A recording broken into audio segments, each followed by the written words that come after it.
Hello there. So you want to know how you can go ahead and download TeamSpeak. This is the only video you'll ever need to watch on the internet. So let's just get straight into the video. First of all you need to do is go ahead and open Chrome or any browser that you are used to.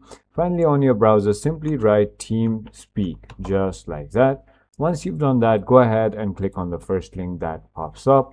And finally, all you need to do is click on this free download button right over here, as you can see. Or you could also go ahead to downloads and select whatever version that you want, whether it's for Mac, whether it's for Linux, or even Windows, as you can see.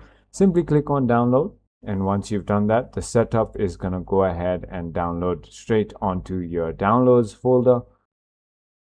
Let's just wait for that. As soon as it's downloaded, you want to simply go ahead and open the setup folder or file and simply click on next. Read all this. If you want to, go ahead and accept the terms, click on next.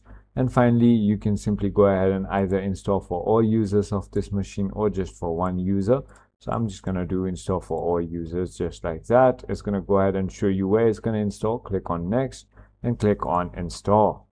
Once you click on that, it's going to take a little while and it's going to simply go ahead and install it into your PC. And once you've done that, simply click on finish and it's going to go ahead and launch it for you, as you can see, and you can just log in and get into it. I hope this video is helpful. Thank you for watching.